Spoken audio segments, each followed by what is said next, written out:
Hey, welcome to all Pards fans and a happy 2022 to everybody as we are talking about signing day in the class of 2026 for Lafayette men's soccer. I'm Dobrowolski here with head coach Dennis Bohn. And coach, obviously a lot of excitement. You have 6 potentially to add to this recruiting class and looking to get quality as you have most of your team back intact from the fall of 2021, which was a very competitive year, games going down to the wire. And a chance here just to continue to add to that quality that this program has been able to establish in recent years. So your thoughts overall on the class of 2026? Yeah, and we're really excited about the group. As you say, we really don't lose too much with only, Martin Sasenga and Andrew Venezia being the only 2 seniors that played. Adding 6 to what we already have coming back, we think it's really going to, just add to our depth, our competition. And we're also excited about this, the diversity of positions that they all play. So we think we're giving each position group a little bit of competition. And you have a good varied, not just in terms of location where players are coming from, but backgrounds in terms of success, state champion on an undefeated team locally, also someone who's getting national recruiting ranks, 3-star recruit, and happening in different positions. So obviously I know for Lafayette fans, once they learn about these 6, they're certainly going to be excited to see what they bring to help not just the attack, the defense, but the goalkeeping, of course. Yeah, it really is a talented group. We went into this recruiting cycle a little nervous between COVID and not really losing too much, and just trying to kind of understand how we might be able to bring in a strong group. But now that it's all signed, sealed, and delivered, we couldn't be more excited. Well, let's start individually now. And the first player we're going to focus on is we'll work our way back forward. We'll try to go as positional as we can here to keep it fair for everybody in terms of just building up what to expect for these recruits. We'll start in goal, and a local product from Central Dauphin and Eric Axeman. And he's 6'1", 185 keeper coming from Harrisburg, obviously, and was on a club that was nationally ranked 5th. Has soccer obviously in the family. His brother John plays at forward for St. Joe's, but in his high school career, a sub-1 goals allowed, average 33 clean sheets. What does he bring to the table, and how might he help out Alex Sutton in goal? Yeah, I mean, Eric is a really talented young man. We believe he's, the best goalkeeper coming out of the state of Pennsylvania this year. Similar to Alex in the fact that he's not overly tall. He's a little bit over 6 foot, but, very athletic, very rangy. Very good skill set with his hands, but also with his feet. And as you said, comes from a soccer family. So, he's been living and breathing soccer since he was little. And I know his brothers, who both play in college now and did play in college in the past, also are going to not only physically, but mentally prepare him for what he's up for at the Division I level. Now, I did mention Alex Sutton. How might he help Eric come in and kind of find his voice early in his career? Because that's what Alex had to do to become a starter year 1, but obviously a chance here with all the talent that Eric has, where he finds that voice. He could be a big factor for this program. Yeah, I mean, I think in the goalkeeper, room, training setting, it's going to be awesome for Eric to train and be around someone like Alex, who has so much experience, talent, leadership. We believe that we're going to have the best goalkeeper group in the Patriot League between Alex, Eric, and then Griffin Huff, who got some experience last year as well. So, we think we have a great group of goalkeepers, and there's no doubt that Alex's, kind of involvement with Eric's first year, I think, is going to only lead to future success for Eric. Communication also a big factor for the keepers, particularly with the center backs. And we move on to our second player to focus here in the class of 2026 in Nick Liebush, and someone who comes from Boise, Idaho, but has also had some school ball in Connecticut at the Taft School, but he was able to win an Idaho State championship, was actually the 5A Southern Idaho Player of the Year, working at center back, 6'5", 180. He's got obviously a nice frame to him, but what other factors stand out for him that makes him a prototypical Lafayette center back? So Nick is a very unique player. One, the fact that he's from Idaho. I'm not sure how many student athletes we have from Idaho in the history of Lafayette, but coming from Idaho, a little bit under the radar. did make a great choice, I thought, to go take a PG year at the Taft School. We got to see him over the summer and loved him right away. And then he went to Taft after he committed to us and had an unbelievable PG year this year where he started. His team went undefeated. I think only lost in PKs in their championship game of all the New England prep schools. As you said, 6'5". I think 180 is probably on the light side, but he was a tremendous basketball player, 6'5", maybe 6'6", can dunk, runs a sub 12-minute 2 mile, just really athletic. And again, at that size, skill set, position, we couldn't be more excited about what he's going to bring to the program. One thing I think of when you talk about a basketball player who's going to be a center back for a collegiate soccer program is being able to find the ball, particularly on set pieces. It's obviously a big part of your attack, but defensively, how is he going to be a key to learn the set pieces and defend those to prevent any goal scoring opportunities? Yeah, there's no doubt that, he's going to be competing for playing time and that his height and his ability in the air is going to be a positive for him. Punts, goal kicks, set pieces, like you said, not only offensively, but also defensively.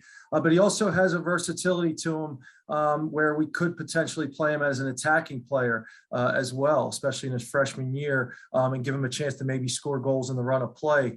So he brings a lot of versatility, again, because of his personality, his work rate, his fitness level, his athleticism, his size. He's just a guy that we're, just can't wait to get into training. We move from center back to the outsides now, and Gamez, a left back from Hanover, Maryland, might see himself maybe working different outside back positions. I'll obviously ask you that, but what experience does he bring, and what also personal flair does he bring to this Lafayette program? Yeah, Gio plays for one of the best academy teams, in our region, if not in the country, Baltimore Armor. He starts for them every game. He is versatile, as you said. He can play left back, can play right back. Probably one of the most kind of versatile players that we've had as an outside back, being able to use both feet in a long time.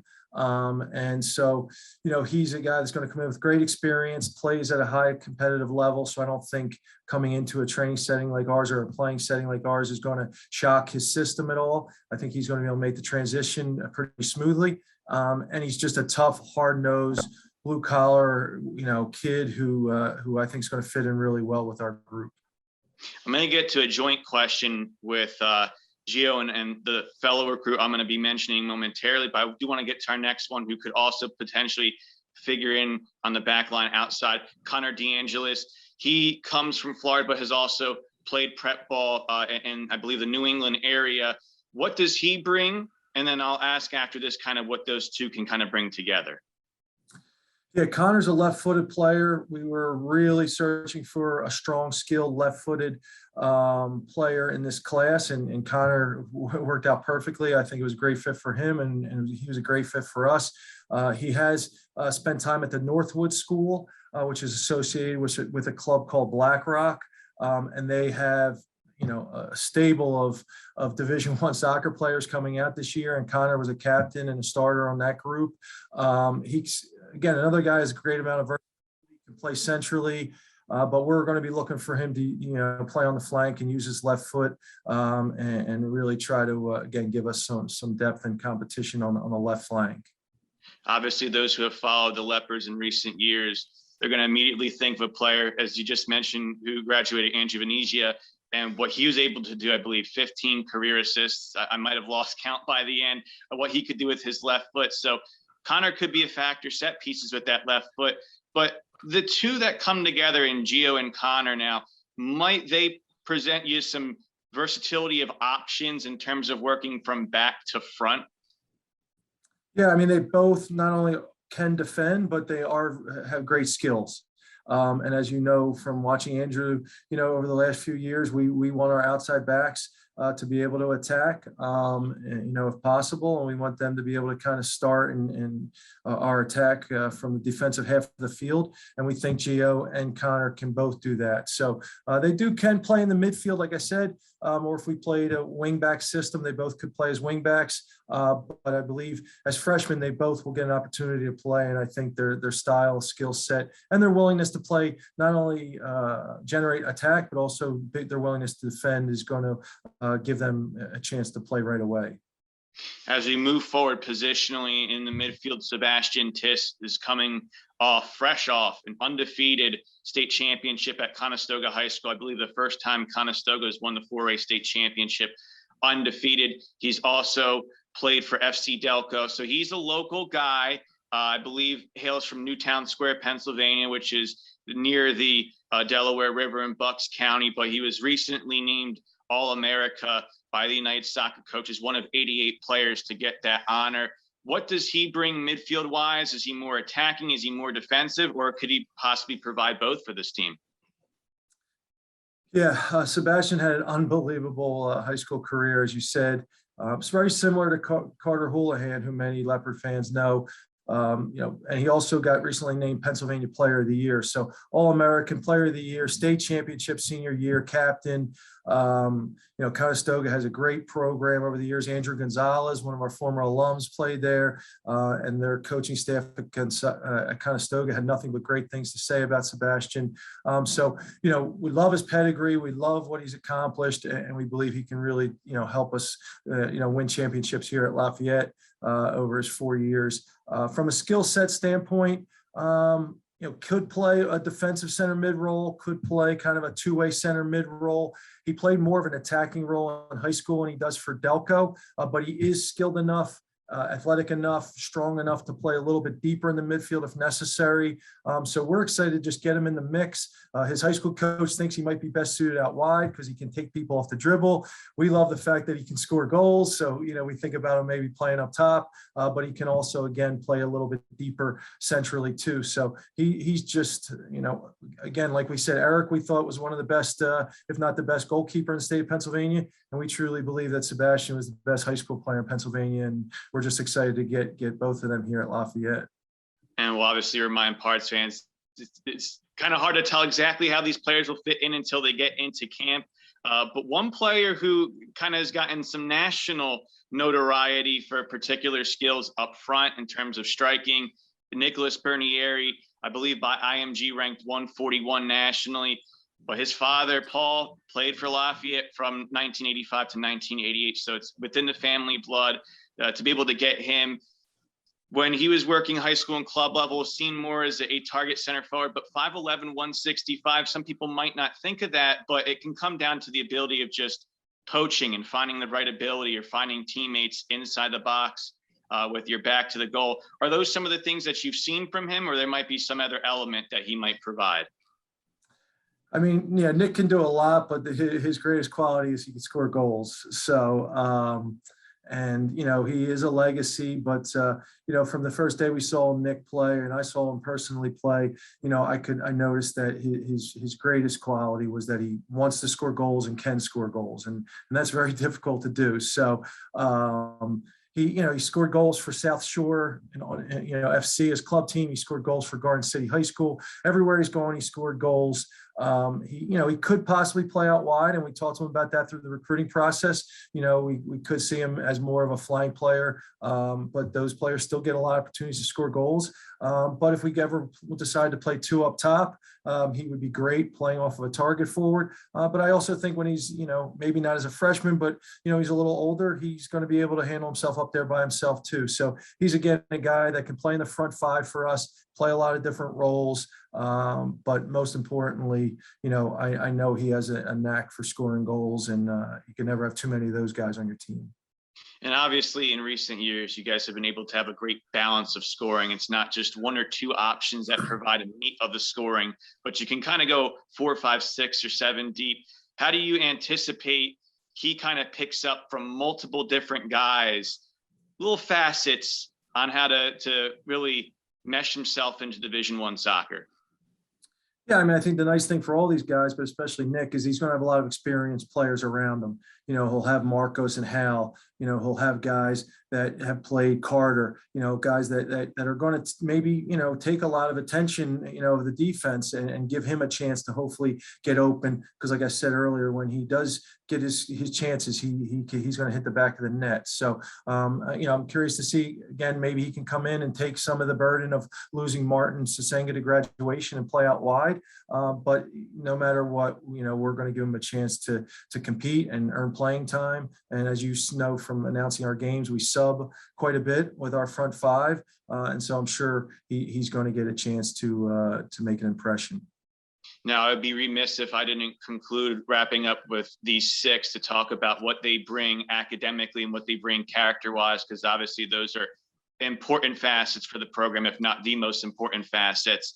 So what have you gathered and what have your fellow coaches gathered from these guys that are going to make them assets in practice in terms of being good ambassadors for the college and obviously in the classroom as well?